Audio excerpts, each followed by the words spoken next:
നമസ്കാരം. കർണാടകയിൽ മുഖ്യമന്ത്രി സ്ഥാനം സംബന്ധിച്ച തർക്കം തുടരുന്നത് കോൺഗ്രസിനെ ശരിക്കും പ്രതിസന്ധിയിലാക്കുകയാണ്. കോൺഗ്രസിനെ വിജയത്തിലെത്തിക്കുന്നതിൽ നിർണായക റോൾ വഹിച്ചത് DK ശിവകുമാറാണ്. അവിടം കൊണ്ട് തീർന്നില്ല. തെലങ്കാനയിലടക്കം തന്ത്രങ്ങൾ മെനഞ്ഞ് അവിടെ കോൺഗ്രസിനെ അധികാരത്തിൽ എത്തിച്ചതിലും DKയുടെ മാജിക് കണ്ടു. ഇങ്ങനെയുള്ള DKയ്ക്ക് മുഖ്യമന്ത്രി സ്ഥാനം നൽകണമെന്ന ആവശ്യം കുറച്ചായി തന്നെ ഉയരുന്നുണ്ട്.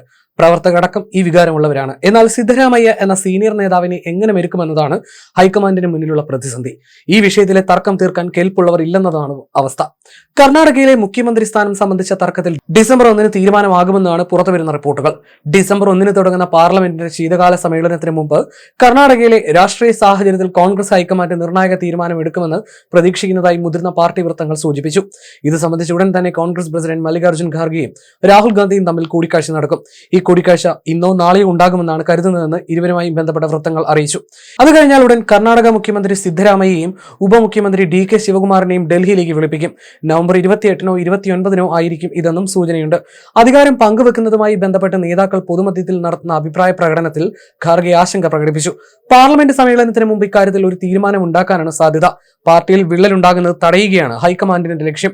അതേസമയം അടുത്ത മാർച്ച് വരെയെങ്കിലും നിലവിലെ സ്ഥിതി തുടരണമെന്നും അത് കഴിഞ്ഞ് മന്ത്രിസഭ പുനഃസംഘടന വേണമെന്നുമാണ് സിദ്ധരാമയ്യ പക്ഷത്തിന്റെ ആവശ്യം.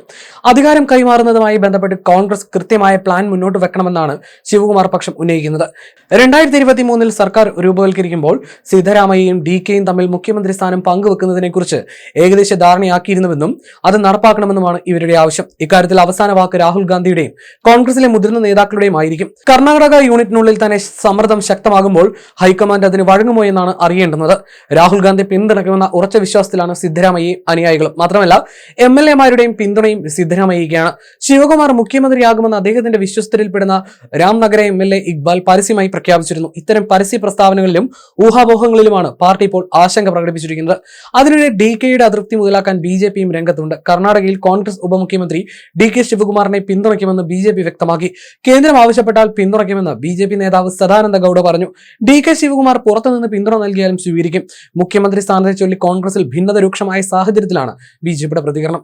DK ശിവകുമാറിന് മുഖ്യമന്ത്രി സ്ഥാനത്തേക്ക് പുറത്തുനിന്ന് പിന്തുണ വാഗ്ദാനം ചെയ്യുന്നു. ICOM അനുവദിച്ചാൽ ഉപമുഖ്യമന്ത്രി DK ശിവകുമാർ അടുത്ത മുഖ്യമന്ത്രിയാകുന്നതിന് കോൺഗ്രസിന് പുറത്തുനിന്ന് പിന്തുണ നൽകുമെന്ന് സദാനന്ദ ഗൌഡ പറഞ്ഞു. അതേസമയം മുഖ്യമന്ത്രി സ്ഥാനത്തെ ചൊല്ലിയുള്ള സിദ്ധരാമയ്യയുമായിട്ടുള്ള തർക്കത്തിൽ DK ശിവകുമാറിനെ പരസ്യമായി പിന്തുണച്ച കർണാടക കോൺഗ്രസ് MLA-മാരുടെ ഒരു സംഘം ഡൽഹിയിലെത്തി.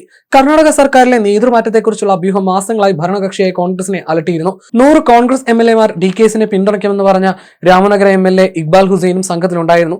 ശിവകുമാർ ഉൾപ്പെടുന്ന രാഷ്ട്രീയപരമായി സ്വാധീനമുള്ള വൊക്കലിംഗ സമുദായത്തിൽ നിന്നുള്ള MLA-മാരും സംഘത്തിൽ ഉൾപ്പെടുന്നു എന്നത് ശ്രദ്ധേയമാണ്. അതേസമയം എനിക്ക് വേണ്ടി MLA-മാർ ആരും ബാറ്റ് ചെയ്യേണ്ടതില്ല എന്ന വിഷയത്തോട് DK ശിവകുമാർ പ്രതികരിച്ചതായി NDTV റിപ്പോർട്ട് ചെയ്തു.